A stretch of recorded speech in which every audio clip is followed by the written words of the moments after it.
Mr. Popper's Penguins paraded into cinemas this past weekend. Is the movie a playful penguin party people particularly take pleasure in? Or are people providing poor reception to this comedy? Find out right now on Movieology.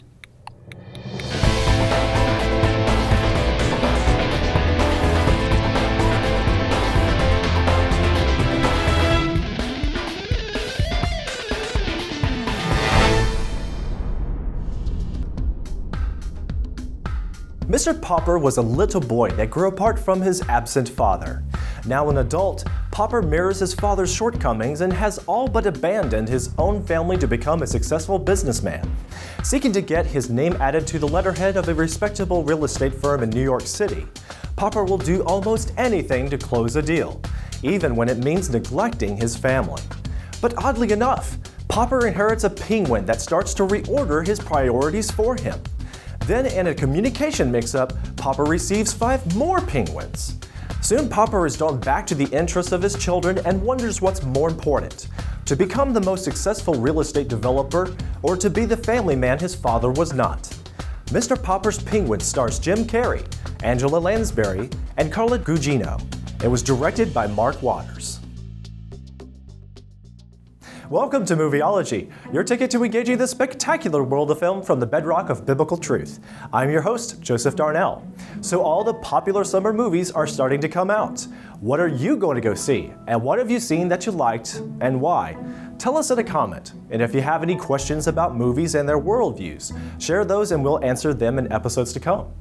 Honestly, I'm just dying to hear from you, and if you can make your questions interesting, like something like, what sort of toothpaste does Captain America use in his upcoming movie? That would be something everybody would like the answer to. Preferably, keep your questions at least on par with my example. Now, let's get on with this review.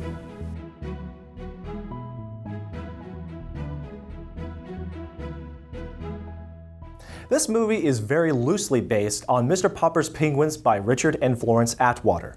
While some characteristics are inspired by the children's literary classic, little of the stories are the same. Jim Carrey's Mr. Popper is a successful businessman of New York City, whereas the original Mr. Popper was a painter from a small town. If you are at all interested in this movie because of the book, you'll probably not enjoy the film, unless you enjoy movies that disband their source material. I'm positive a more faithful adaptation could have been made. As for the film's production qualities, everything is so-so. The acting is nothing special. Actors are mainly typecast around Carrey's performance being the main draw. Some of the dialogue is witty, particularly between Mr. Popper and his personal assistant, Pippi, who particularly practices and purposes to pick out words that begin with the letter P at practically every point she prattles. The musical score is weak, there's nothing remarkable about the cinematography, and the CGI is lacking at times, with the penguins' animation appearing unlifelike. Of course, Mr. Popper's Penguins isn't meant to be a great film in most of these regards. I think the filmmakers mean to attract audiences with comedy and family friendliness. So how is it in those respects? Wouldn't you like to know? The film attempts to run in the vein of Jim Carrey's typical style of comedic humor, but with the crude and adult content toned way down for the children's sake. Thankfully, few of the gags resort to utter ridiculousness to make them appear as though they're funny when they really aren't, as so many comedies do these days. That said, I actually found little of the humor all that funny. Several jokes are repeated in different ways, leaving the feeling there wasn't enough thought put into any of the jokes. Most jokes strive to be cute with the use of the penguins when they might not get the viewers to laugh. Children will like the humor if they haven't seen these sorts of gags pulled too much before, and adults might like the humor if the penguins are able to make the old look new. Ultimately, in the showing I was in, the potty jokes were the stuff that the audience found the most comical. The only great moment of the film is the beginning, as it demonstrates the relationship of Popper when he was just a lad with his father, who was off to see the world. Their brief conversations on an old ham radio are touching. Popper's father never returns home, and we see the boy grow up lonely and forgotten. This sequence is used to demonstrate that Popper grew up to be just like his father. In the here and now, Popper has abandoned his family for personal ambitions. The Mr. and Mrs. Popper are separated for most of the film. As the message of the movie relates, this isn't considered the best way to raise children. Mr. Popper's broken home and selfish lifestyle parallel the problem with the penguins in his care. Popper comes to the understanding that the penguins don't belong with him, but rather they need to be reunited with their own kind in their natural habitat. Along the way to figuring this out, Popper rediscovers his emotional desire to have a closely knit family. He repursues his wife and children to restore the long-forgotten familial bonds.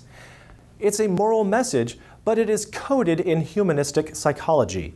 The idea being children have an innate sense of what's right, that we belong together as families. Since children are naturally family-oriented, as are penguins, humans should be in families and shouldn't rock nature's boat.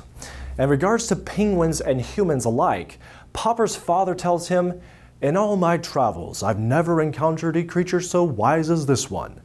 You see, once it loves you, it never leaves your side. Give your little ones a hug from Grandpa and hold them as close as you can for as long as you can." So in the film, we learn from the children and penguins how we should then live. Once you love someone, or they love you, you should never abandon each other. Love and the innocent desires of childhood are what should guide us. Now let's take a moment to thank our sponsor. American Vision is dedicated to restoring America's biblical foundation.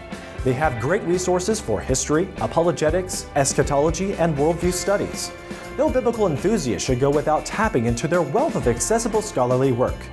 Get 10% off all purchases at AmericanVision.com when you use the coupon code Hollywood at checkout. Shop at AmericanVision.com to support our show. I give Mr. Popper's Penguins 2.5 stars out of 5. Still, maybe I'm being too hard on it. Nah.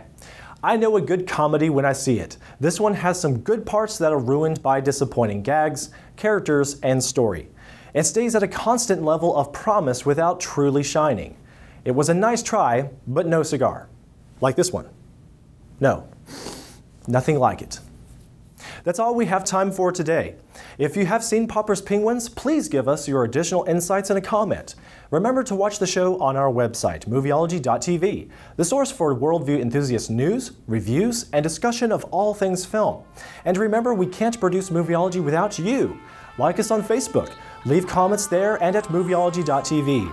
Follow us on Twitter, sign up for the newsletter, and most especially, share Movieology with your friends and family that like to discuss movies. While I'm on it, thanks to all you wonderful fans out there for your support and interaction. It's great to see the network growing. I'm Joseph Darnell.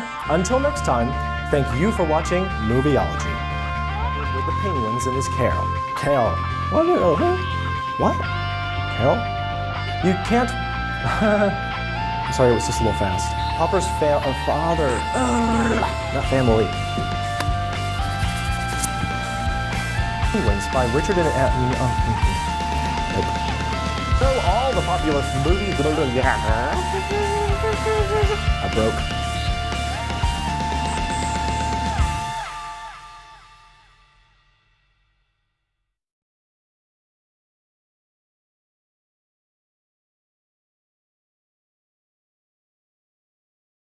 Good morning, good morning. It's great to be awake. Good morning to you.